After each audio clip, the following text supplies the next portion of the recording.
तो योगानंद जी ने कहा, जी गुरुदेव।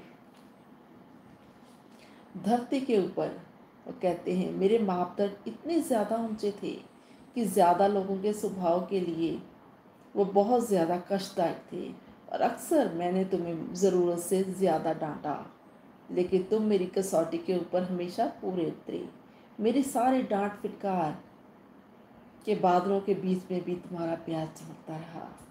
अब मैं तुम्हें ये बताने आया हूँ कि अब मैं कभी भी तुम पर अपनी कठोर नज़र नहीं रखूँगा। तो योगानंद जी कहते हैं कि उनकी हर डांट फटकार मेरे लिए सुरक्षा कवच बन गई थी।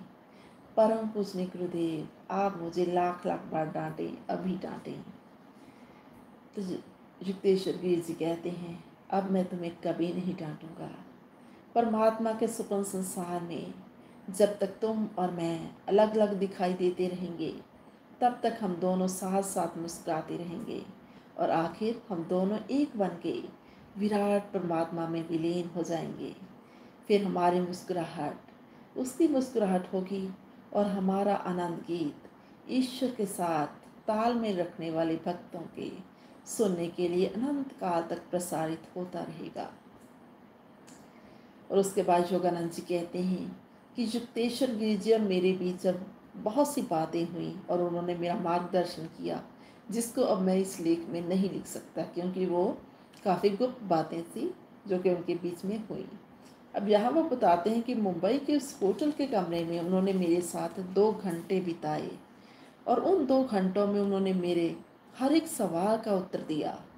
और आगे वो कहते हैं कि 1936 के जून के महीने के दिन उनके इस विश्व के संबंध में की गई अनेक भविष्यवाणियां सच हो चुकी थी। तो फिर उनके गुरुदेव कहते हैं, प्यारे योगानंद, अब मैं तुमसे विदा लेता हूँ।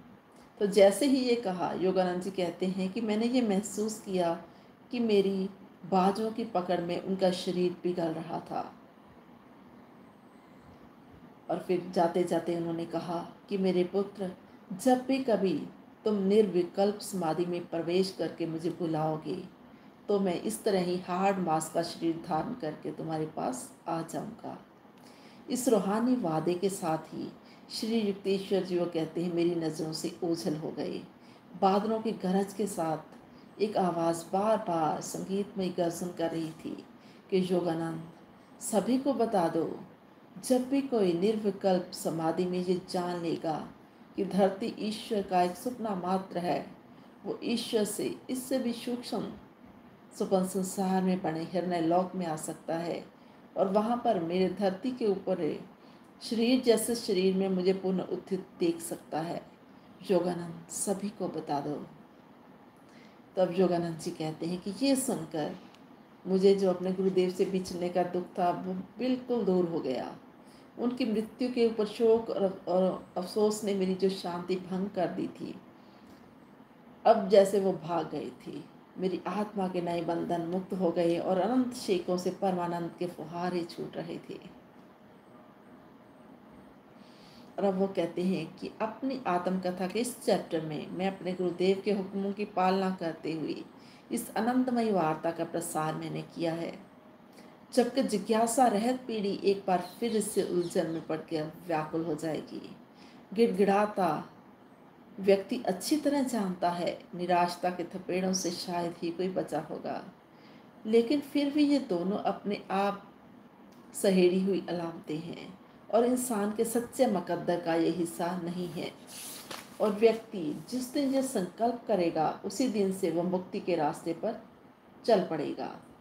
बहुत ज़्यादा समय तक उसने उपदेशकों के निराशता भरपूर वचनों को सुन लिया कि वो मिट्टी का पुतला है, मिट्टी में मिल जाएगा।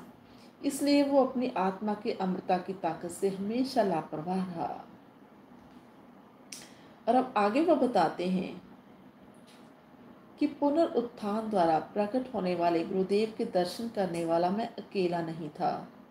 श्री युक्तेश्वर जी के शागिर्दों में एक बुजुर्ग औरत भी थी, जिसको सभी प्यार से माँ कहते थे।